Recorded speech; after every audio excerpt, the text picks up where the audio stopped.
Hi everyone and welcome to episode 12 of TeachTechPlay. It's a very special episode tonight as it is our first birthday, so it is exactly 1 year today since we first aired. So we're really appreciative to all our presenters and viewers over the past year, and we've actually got a special guest tonight who's decided to pop in for a quick little view. So before we get started with the show, we might throw over to Swan.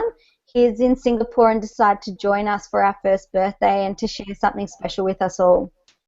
So Swan, when you're ready. Hey guys, hey Eleni, thanks for having me and happy birthday to TeachTechPlay and all of you guys associated with the show. Real pleasure to be here. I look after education efforts in the region, currently in Singapore, but I figured if I'm 2 hours behind, there's really no excuse for me to not say yes anymore. So here I am. I look after education, as I said, and we're really excited to see some of the changes and improvements to some of our products and tools that you're using in your classroom, happen over the next couple of months. At a recently concluded ST conference in the US, you probably saw some of the announcements that were made, improvements to classroom and new features that are coming. Really excited about Expeditions, which is extensions of our Google Cardboard initiative in education. So a lot of exciting stuff coming. Stay tuned. I think the second half of the year is going to bring a lot more stuff with updates to Drive and sites and so forth. So really excited, and I look forward to coming back on the show again sometime soon. Beautiful. Thank you, Swan. And yes, I know sites is something that we've been wanting for a while, and I know that all the Expedition things that are happening are really exciting. I know that cardboard, my students are absolutely loving it, just having one cardboard in the classroom. It's a bit of a reward at the end of the day. So sounds like there are some exciting things coming which always excite us. So we really appreciate you popping in for our first birthday, and we look forward to even having you present again on the show, a 4-minute spiel of something exciting. So to start off, we want to always congratulate our past winners. So we'll just wave bye to Swan. Enjoy Singapore. See you guys. Thank you. Thanks, Swan. Bye. Bye all. So episode 11, we had actually our first draw ever for TeachTechPlay. So before our first birthday, we had a draw. So Paul and Juan De Luca came equal, and Paul presented on Weebly as e-portfolios, and I know it gave me a lot of inspiration in how to use e-portfolios in different ways. And then Juan presented on Photosphere, so he took the Google views that I presented on the episode before and took it even that bit further to really transform how to use those in your classroom, which was quite amazing. Now, we've got some amazing guests today. Unfortunately, one guest couldn't make it, but we've still got 2 people who woke up nice and early in the States, and we really do appreciate you being here. So I might throw over to you guys to just tell us a little bit about yourself, where you're from, and then we'll get started with the show. So Ryan, do you want to tell us where you're from and what you do? Sure. My name's Ryan Lynch, and I'm CEO of EduSync. I spent 8 years in the secondary classroom teaching history and geography, and I'm in Round Rock, Texas, just a large suburb of Austin, Texas. Beautiful. And I know that I hadn't heard of EduSync, and I'm really excited to learn more about it tonight. So thank you for joining us. And next we've got Matt Miller. So Matt, do you want to tell us a little bit about yourself? Yes, gladly. My name is Matt Miller. I am a teacher, and I am a blogger and the author of a book called Ditch That Textbook. See, I even came dressed for the occasion. So the book is about thinking of ways to get yourself outside of the textbook using creativity and technology and all of that. And so I've been using technology in the classroom for, oh goodness, probably 7 or 8 years, if not a little longer than that. And so excited to be here and to start my day off bright and early with all of you. Beautiful. Thank you. And I know that your book is one that I have added to my must read. But we really do appreciate you guys coming and joining us. Now I'm just going to share the slide to vote. So please make sure you do vote for your favorite presenter. There are only 4 tonight, so the chances are even higher to vote for your favourite presenter. I know we've got a range of great things to share with you tonight. I know in the States you're on holidays, and happy 4th of July to you guys yesterday. And in Australia, sorry, a bit of a slur there, we're actually on holidays too. So we do appreciate all those viewers who are still joining us in their holidays. It is great to have you part of the show. So to get started, Ryan is going to start us off. So Ryan, let me know when you're ready to start the timer, and you've got 4 minutes. Okay, let's see here. I am ready when you are. Beautiful, off you go. Okay, so we found EduSync, me and another teacher and software engineer, to solve planning, synchronization, and communication problems between teachers and students and parents. And so the first product that we've released is called TeacherCal. And TeacherCal, let me cast this now, or share it. There we go. Okay, everybody you see that? Yep, perfect. Okay, so TeacherCal is basically a teacher planning calendar for Google Apps at this point. And so I'll add a course here, and we'll just call it test course. And as you can see down here at the bottom on all of our event menus, you can bring something in from Drive, or you can actually originate a doc, which I'll show you how that works in just a moment. And so we created a course here, and then we can add units. So we'll create a test unit right here, and let's see, I'm going to leave these things blank, or let's call this unit 1. And so when we select start and end dates, then you will see that the unit will be colored as the background. So we see the unit show up with a blue background, then we can start adding events. So we have event types. So the course is, we only have one course on here. I can select the unit. I can select what I would like: an assignment, project, lesson, quiz, test, other. And so I'll say assignment and call it test event. And I want to make this public on Google Calendar, and I'm going to save it. And then I'm going to show you how we can originate a doc. So now I want a Google Doc to give some instructions to my class. So I click that, and it automatically opens up a tab here. It also automatically defaults the share settings to anyone with this link, because the link is going to be pulled back into the calendar. And I'm going to name this test doc 1.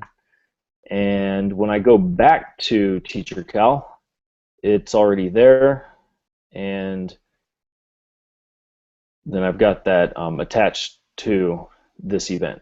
If I want to link back into Google Drive, I can go to this unit within this test course in Google Drive, and everything is foldered into a hierarchy. So the only thing I've created so far is an assignment, so that's the only thing that you can see, and I have this test doc 1 assignment there. So everything folders into the correct hierarchy. Also, and this is something that I've got is on the queue to fix. It's duplicating events that we're pushing for some reason. But you can see this test event pushed to my Google Calendar, and we couldn't push any fixes tonight because I'm doing this. So, and then you can create future terms.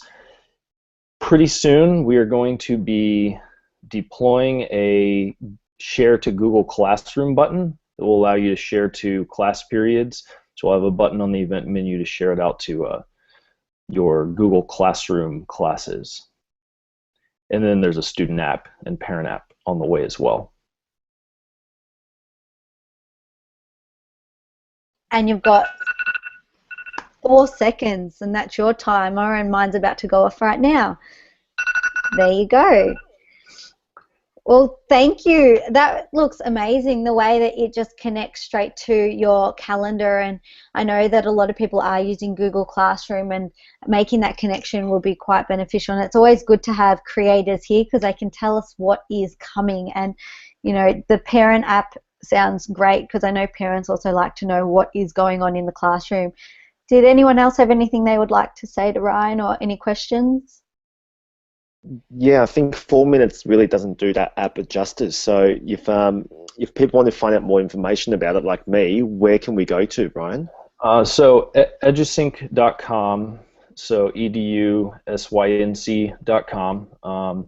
You can follow me at Built by Teachers on Twitter, or find me on Google Plus, Ryan Lynch, and imagine I'm one of the many Ryan Lynches on Google Plus. So I guess yeah, I'm not sure exactly how to narrow down, but you can go to our website. We've got the link directly to your Google Plus page. Okay, awesome. Yeah. So Ryan, is EduSync totally free? Is there a free version and a premium version? So what we've done is we've released TeacherCal to teachers for free forever. And so teachers can use their sign in with Google button and sign up. Entire campuses or districts can sign up for free. And then we're going to release in the future an admin level view so that curriculum facilitators and instructional coaches can have a certain level of access, and that will be one form of how to make money. And then the student parent app we're planning to release on a either individual purchase or school licensing basis. But right now, you know, TeacherCal is our focus, and we'll kind of feel out exactly what the market wants in the other areas. And right now, we just want to get as many teachers on TeacherCal as possible with a low barrier to entry. Mm-hmm. Great. And I think anything that's free, teachers always jump on, and that's a great way to link and allow it to show on your calendar. So thanks for sharing that, Ryan. Next up is actually me. So I'll start my timer. Now, if you haven't noticed, I've been away on holiday, so my face is a little bit red. Everyone said that it's not red, but I think it is. So today I'm actually going to share with you something called Google Tour Builder. Earlier this year I attended the Geo Teacher Institute in Sydney, and I learned how to use this program. Now I had been using My Maps in my classroom, which was great, but this actually took it one step further. So I'm actually going to do a live demo now. So let's hope I can get it all to work. So pretty much you can type into Google Tour Builder and it will open up this page. Now you can simply click on Create a Tour. In creating it, you name it. So I'm going to go Test TTP. Also remember that you can follow us on Twitter. We have got our hashtag. I forgot to say that earlier to get all the links to everything and presenter information. So straight away I've started my presentation. My tour. So as much as I love America at times, I want to go down to where I'm from, down to Australia. Where am I? A bit further. Here we go. So I can actually add a photo to my presentation. So it links to my Google Drive, or I can upload my own photos. So I've already got a whole heap of photos organized. So I've been in Thailand the last week. So I'm going to quickly show you how this can be done. So I just simply drag and drop an image into the upload and it is there. So this is my test. I can actually write here about my holiday. So this is about my holiday to Thailand. This is great for students, especially a lot of us being on holidays. We can actually come back, and this can be a part of the recount process that students can record and comment on. So once I've done that, that's my introduction page. I can add more, I can link things, I can add videos or pictures. Next I add my location. So I started at Melbourne Airport in Victoria. So what it does is it zooms into the airport and I simply click Add to Tour. Once I've added, I can add in up to 25 videos or photos.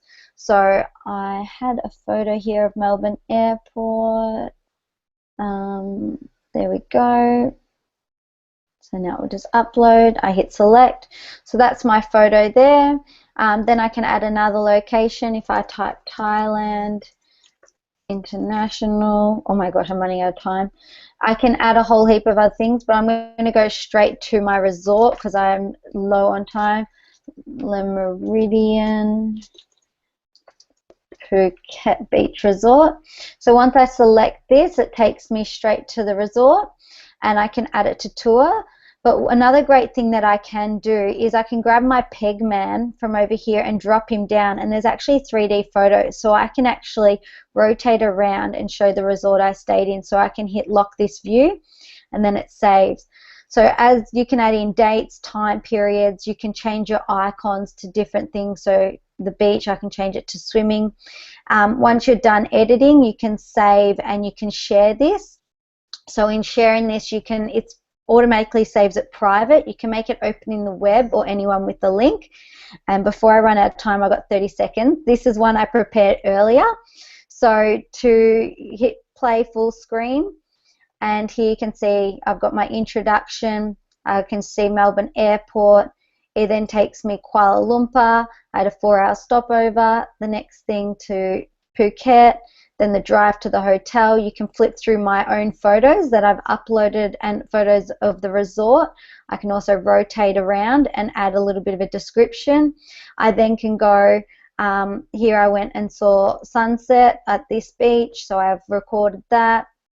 I can go to the next. I did a day trip, and you can see I can look at all the different locations and keep going around and showing different places and what it looks like. So my time is up, but it's just another way to record places of where you go. So unfortunately I ran out of time, but that's pretty much how it works. And you know, if you've got school camps or school tours, you can use that as a bit of a description, or if students are reading books around the world, they can plot and manage it. So that's Google Tour Builder, and they can sign in with their Google accounts to start that. Are there any questions? No. I wasn't totally familiar with this tool, and I think it's great that you can pull in the street level view and bring in your own photos and plot them all on a map. And as a foreign language teacher, as I teach the cultural side of the language from different places, I could see that this would be great to plot different locations within a country and show different images, and I love it. I think this is great. Yeah, and that's the one thing. I'd been using my maps for my students to locate where they were and different places we'd been on holidays and camps, etc. But I did like how you can pull up the 360-degree photo straight from Google Views. So you can see when I drop Pegman, it shows you if there was a photo there. You can zoom into that view. So it just sort of gives it a bit of more of a real life perspective, and putting your own photos and your own descriptions in. I thought it's a great little tool. Anything else? I've also seen some history teachers. They've got students to recreate different history events on that. So that's another idea that you can use that tool builder for. Yep, and I forgot to say Tool Builder actually has a few already created. So if you do go to the website, you can see that there are some different, I know there's one about Africa and different places already created that you can go and look. So there's one about poverty and different landscapes about and lifestyles along a river. So there's some already created that you can link to curriculum-based things. So Ryan, did you have a question? Oh, I was just going to say I thought that was really neat. It's definitely something that I want to play with. Yeah, it's I hadn't seen it before. I attended the Geo Teacher, and I just thought, you know, since I've been on holidays, it's a great little way, and I'll now go back and share that with my class. The only downfall to it is it doesn't work on iPads. It only works on Chrome browser and Chromebooks and the internet, so that was one little downer. All right, Michael, you're next, so let me know when you're ready to start the timer. I've only got 13%, so I might have to quickly run and find a charger. Maybe Matt, you can go next. Beautiful. Okay. Matt, over to you. Yep, in the house that you don't live in. Yeah, that's fine. I'll be glad to start. Now, Lenny, I noticed you went over. I'm kind of competitive. That doesn't mean that you're disqualified from the competition, does it? No, I occasionally go over, and I do give you a little bit of leeway. I'm a bit bad with the time. Ah, okay, okay. So what's fair for you is fair for us. Okay, Yes. fair enough. You can I'm just finish up kidding. what you're saying. I'm not just going to stop you straight away. If you're on saying something, I understand. Well, that's good because I might get mad and leave the hangout if you did that. So I'm glad you're giving us some leeway. So okay, I'll share my screen and then I'll be ready to go. So I don't want to start until, okay, there, it looks like we're sharing, so you can go ahead and start it. So the tool I want to share with you today is Formative. This is one that I've just found recently, and what I love about it is you can see its slogan on the screen here. It says, intervene in the moments that matter most. So what Formative allows you to do is to push out a question or a series of questions to your students, and then the students are able to answer them. They come right into your teacher dashboard, and then you can provide a grade, as you can see right here, and a comment basically instantly. So it gives students real-time feedback, which is huge because with my students, you turn in a paper, and even if I grade it that evening and I get it back to them the next day, you've lost that moment. They're not in the moment of doing the activity anymore, and then a lot of times those papers end up on the floor or in the bottom of their locker or in the trash. And so I want to show you how this works. There are a couple of ways to get into Formative, and the easiest way is that whenever you create an activity, it gives you this quick code. And so we're going to use this quick code to go into a pre-designed question. And so we'll click on that, and it gives you an option to log in, which if you have students, you generally want to do that because that enables the commenting feature. But to make things quick and easy here, I'm going to just log in without an account, which is nice if you're presenting this at conferences or whatever. And so you can see here on this sample question, we have an image here. What's the surface area of the basketball court in square feet? So you can see it's got all these different measurements, and so the surface area would be 94 feet times 50, so whatever that is, and then you can draw. This is one of my favorite parts, is that you can actually draw your answer. This is not so easy for me because I'm using a touchpad, but I would say 94, oh, that's the sloppiest 4 I've ever made in my life, times 15. I would show my work here. This is wonderful if you have iPads or something with a touch screen because you're able to actually draw it with your finger. And then if we scroll down a little further, before a big game, Max usually waxes the floor. How long will it take? I honestly didn't think about this earlier, so I'm just going to give it a blind guess. And would it be faster for him, another worker to work alongside him? This is my answer, and then I submit my work. And so by clicking on Submit Work, it turns it in, and you're able to see it in the teacher dashboard, which looks like this. And so thankfully there are some nice questions here that show what other people's answers look like. And so you can see here, this is someone who took a little more time than me to answer the question. And so you can see that this one has a score of 30 out of 30. So as a teacher, I can see these answers come in quickly.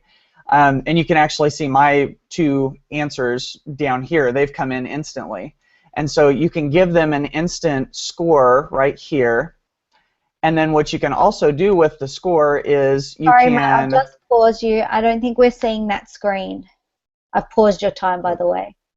So okay, we've still got, you fine. have submitted your work. You've submitted your work. Okay. So you might need to just share. Okay. I got you. All right. Let me change my... Thank you for stopping me on that, by the way. Let's do this. No, that's instead. okay. No problem. There. Is that better? Oh, it's still you've submitted your work. Let me close that. There. Yeah, can you see the teacher dashboard now? Yeah. Okay, great. All right, so I'll do this part fast. So you can see here on the teacher dashboard, this is where the student work comes in, where you can assign them a grade over here, and then you can see all of their work. And so whenever I present this at conferences, I always ask them, where is your ideal place to go on holiday or on vacation? And so I'll have people draw that in here, and it's fun to see what their answers are. But this obviously works really well with math. With science, it's nice to have a space to work here, and then you can also add these. And then the ability to add comments as a teacher is great because you can send those through and you can see those immediately. Students can see them in real time, or they can pull those comments up later on their own dashboard. And then this is what the dashboard looks like whenever you're looking at all the different assignments that you have created. And it's not going to let me do it, but that's okay. You'll just have to take my word for it that there is a big list and there are lots of options. So. That's actually really cool. I hadn't actually seen that before, and I know that's something, you know, I've been using Kahoot quite a bit, but with maths you can't actually show working out, so that's another great way that you've actually got that evidence and they're working out, which is something key, and I know a lot of teachers do struggle with those quizzes and collecting data that sometimes, you know, you can't actually have them recording their answers. So I'm going to have to set up my account and my grade and have a little play once I come back next term. Absolutely, it's a lot of fun. Anyone else have any questions? So, and maybe I missed this, I'm pretty exhausted, but was there a way for people to collaborate on the same space? As in, oh, okay. I think I see what you mean.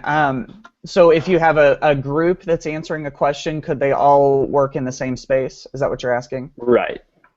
That I'm not sure of. I do know, obviously, if you have a group and let's say you've got iPads, you could have one group and you could all work off of the same iPad and draw your answer and then pass it around. I know that would work. I don't know that you can pull everybody into the same question, though. Yeah. It's a good question. Yeah, and I guess it just opens up that whole perspective, and maybe hopefully that could be something that does come for Formative. I don't know what Michael's doing right now, but I'm sure he'll be back in a second. And so yeah, thank you a lot for presenting that. I know I had never seen that, which is really great. Now, I don't know what Michael's doing. Michael, are you there?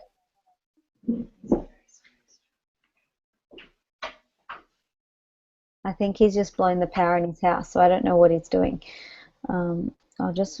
He's gone. Okay, so we might just give Michael a second and hopefully he might come back. I'm just going to share the link to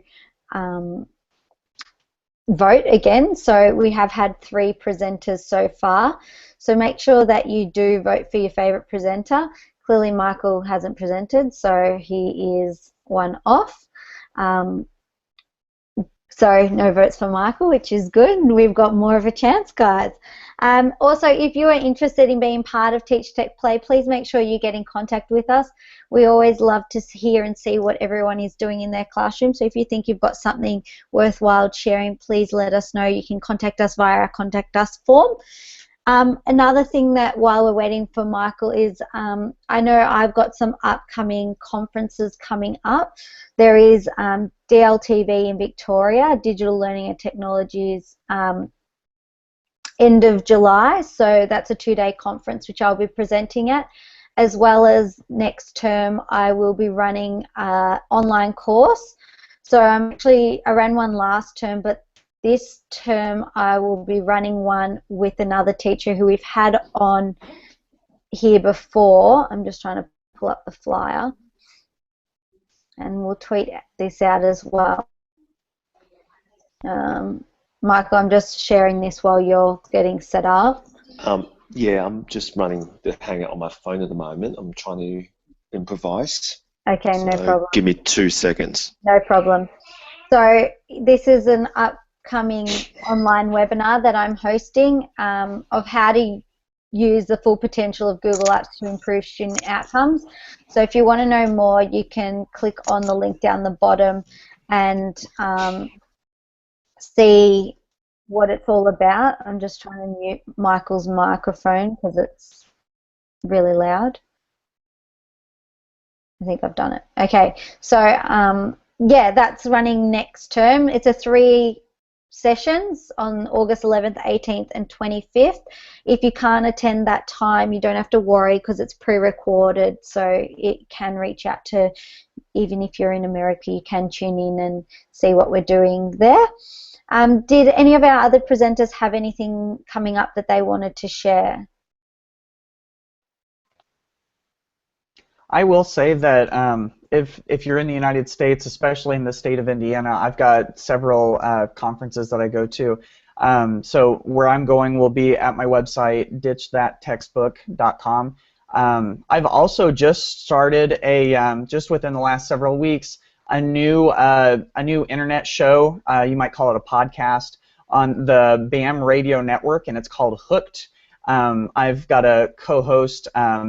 He's an elementary teacher from the state of South Carolina in the United States, Jed Dearyberry, and we pull in educators from really all over, and we talk about how to engage students in the class. The shows are very short, so they're easy to listen to on your commute or just around home. And so you can go to BAM Radio Network and search for a show called Hooked, and it should be available on iTunes as well as on Google Play.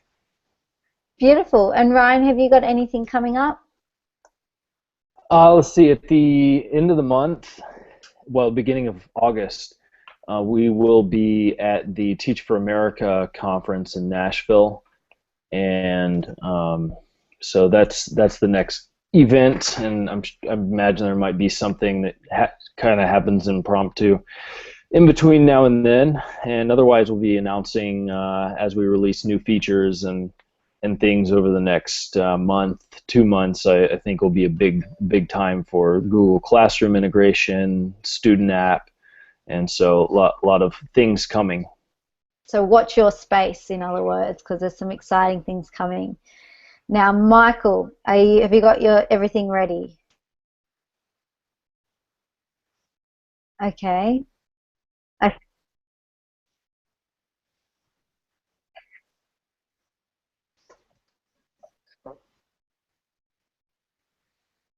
Oh, that's always good. Well done.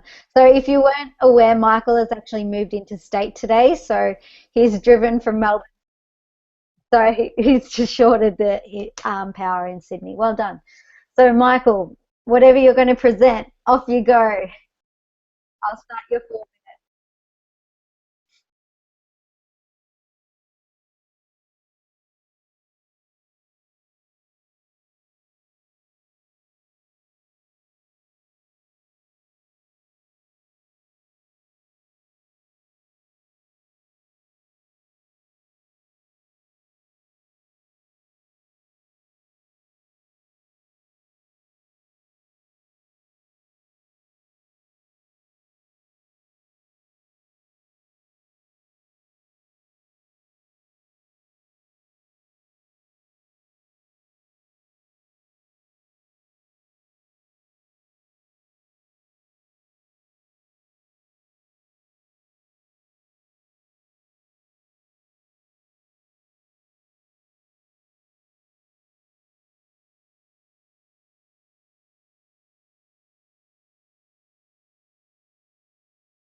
1 minute.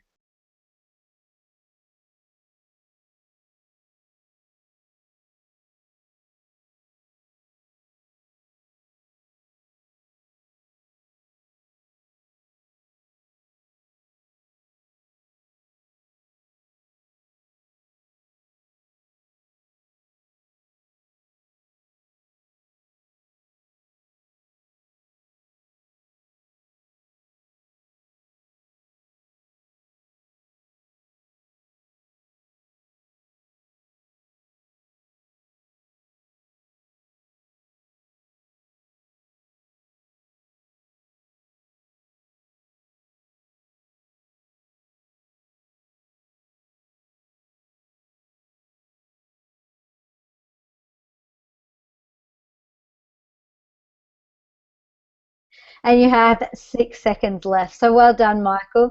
Now, Michael has moved to Sydney today, so good improvisation. And I know you have been using drones a bit in your PE classes, which is great to hear. And I know we'll look forward to hearing about 3Ring next month. So that actually brings us to the end of the show. So please make sure you do vote for your favorite presenter. I'll just share the links again. So it's just bit.ly/capital TTP lowercase e 12 vote. And voting is open till Friday, so make sure you do vote. We do like to know what you like seeing on tonight's show. Our next episode will air on Monday the 10th of August, the second week of August. This is due to school camps. We're not around on the first week of August, so we've had to just change the date till the 10th of August. So we hope that's okay with everyone, and you can always watch the recordings afterwards. Remember to stay in contact with us if you have any questions for our presenters. All their details are up on our website at TeachTechPlay.com. So make sure if you have any questions, ask them. But we do really appreciate our presenters waking up nice and early and joining us. And I know Matt Esterman will join us later in the year. He apologises that he couldn't make it tonight. So thank you to our presenters. Did you have anything you'd like to say before we end the show? I don't think so. It was great fun. This is a wonderful show, so I hope everybody checks it out. Yeah, thanks for having us on. No problem. So thanks everyone, and thanks for tuning in for our first birthday episode. We did have some minor technical difficulties, the joys of technology, but we do appreciate you all joining us tonight and look forward to our next episode. So see you everyone.